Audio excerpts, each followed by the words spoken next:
बिस्मिल्लाहिर्रहमानिर्रहीम। पूरी दुनिया में कोरोना एक हवा बन गया है और इस बात में कोई शक नहीं कि 5,000 अमवात हो चुकी हैं और 1.5 लाख के करीब लोगों में तशखीस हो चुकी है। बहुत ज़्यादा मुल्क टोटल ब्लॉक हो चुके हैं और चाइना की इकॉनमी क्लैश कर गई है, उसका टोटल कारोबार बंद हो गया। ये सबसे ज़्यादा नुकसान चाइना को हुआ, लेकिन हर मुल्क को ही नुकसान हुआ है। अब पाकिस्तान ने बहुत बड़े स्टेप लिए हैं और स्टेप इसलिए हैं कि इंटरनेशनल प्रेशर हम पे ना आए, पूरी दुनिया हमसे तजारत ना बंद कर दे, ये ना हो कि हम आइसोलेशन का शिकार हो जाएं। एक केस है जो यहाँ का जाती है, बाकी सारे जो 30 के लगभग केस हैं बाहर के लोग आए हुए हैं।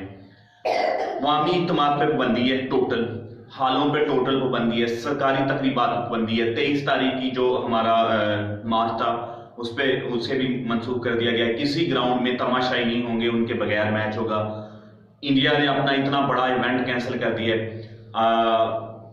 टोटल आपकी फ्लाइटें ब्लॉक होने जा रही हैं और सऊदी अरेबिया ने कहा है कि 72 आवर 72 घंटों में जो वो आ सकता है या जा सकता है चला जाए, उसके बाद ना हमने किसी को आने देना ना जाने देना। इसका सबसे बड़ा खतरा जो है वो 2 लोगों को है, 1 साल या 1.5 साल या 2 साल से कम उम्र के बच्चों को और 60 साल से ऊपर उम्र। छोटे बच्चे का इम्यून सिस्टम या मदाफती निज़ाम बड़ा कमज़ोर है और बड़े का भी बड़ा कमज़ोर हो चुका है।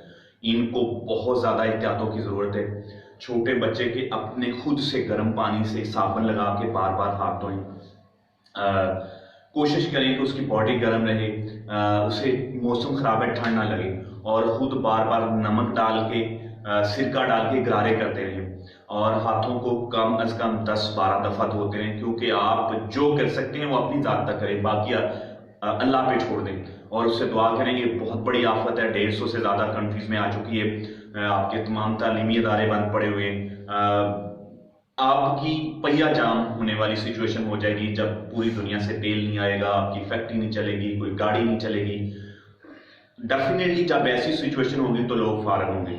10 लाख से ज़्यादा लोग पहले ही जॉब से हाथ धो बैठे और मजीद इसके खदशात हैं। सो जिस कदर एहतियातें हो सकती हैं अपनी ज़ात पे करें। गैदरिंग वाली जगह पे ना जाएं। गवर्नमेंट ने रिक्वेस्ट की कि अगर आप शादी भी करना चाहते हैं तो 10 से ज़्यादा लोग ना इकट्ठे करें। कहीं भी गैदरिंग हो तो आप उसके पास ना जाएं और घर में भी जिस कदर हो, खासकर जिस मरीज को कोरोना तशखीस हो चुका है उसके तो पास से भी ना गुजरे, उसे मास्क की बड़ी ज़रूरत है और एहतियातें आप, क्योंकि ये फ़ज़ा में बहुत कम वक्त रहता है। असल ये जब छींक आती है या इस तरह की कोई किसी पार्ट से या उसके गिलास से इन चीज़ों से ट्रांसफ़र हो जाता है।